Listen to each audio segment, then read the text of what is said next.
어제 우리나라를 찾은 블링컨 미 국무장관과 오스틴 미 국방장관이 오늘 우리 정의용 장관 또 서욱 국방장관을 함께 만나서 회의를 가졌습니다.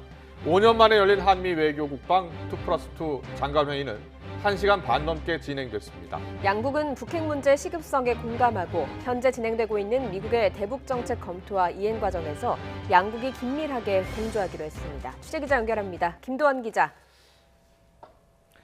네, 외교부입니다. 네, 북미 비핵화 대화 재개를 위한 대북 정책 이번에 마련될지가 관심이었는데요. 일단 한미 양국이 완전히 조율한다는 원칙에 합의한 거죠?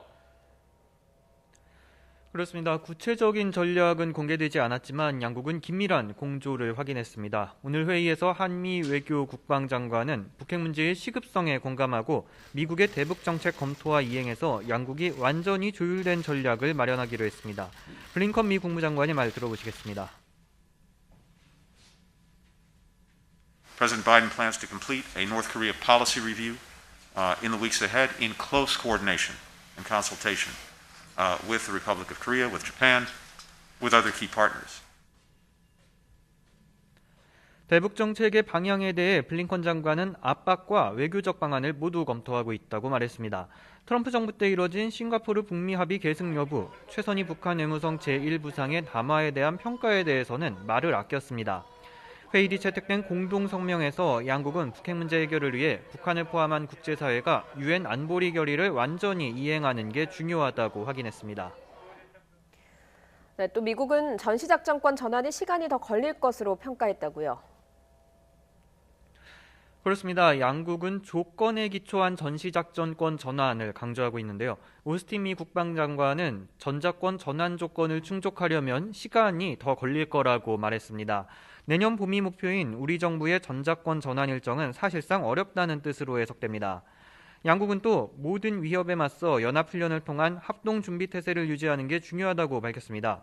비핵화 대화와 관련해 앞으로 한미 훈련을 조정할 것인지에 대해 오스틴 장관은 한국과 공동으로 결정할 사항이고 한국 측 지휘부와 계속 협조하겠다고 답했습니다. 양국은 동북아 안보를 위한 한미일 3국 협력의 중요성도 재확인했습니다. 양국은 오늘 회의가 끝난 뒤 지난 10일 타결된 한미 방위비 협정의 가서명식도 열고 이번 협상 타결은 한미 동맹 강화 의지를 상징한다고 평가했습니다. 네, 한국의 중국 견제 4개국 협의체 쿼드 참여가 의제에 오를지도 관심이었는데요. 공식 요청은 없었다고 해도 미국이 중국의 압박의 수위를 더욱 끌어올리는 모습이었죠. 네, 미국 측은 공개 발언을 통해서 중국의 반민주적 행동에 대항해야 한다고 거듭 강조했습니다. 토니 블링컨 미 국무장관은 중국의 공격적 행동이 인도태평양 지역의 번영에 위협이 되고 있다고 비판했고 오스틴 장관도 같은 인식을 보였는데 들어보시죠.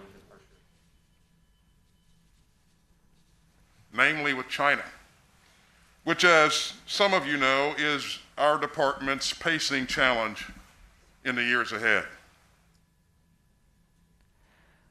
다만 중국 견제를 위한 4개국 협의체 쿼드 확대 문제는 이번 회의에서 논의되지 않았다고 정의용 장관은 설명했고요. 서욱 국방부 장관도 미국 측의 인도태평양 지역 구상에 관한 개괄적 논의가 있었지만 구체적인 언급은 없었다고 말했습니다. 블링컨 장관은 오늘 오후 알래스카에서 열리는 미중 고위급 회담에 참석하기 위해 출국합니다. 내일 출국하는 오스틴 장관은 인도를 방문합니다. 지금까지 외교부에서 YTN 김도원입니다.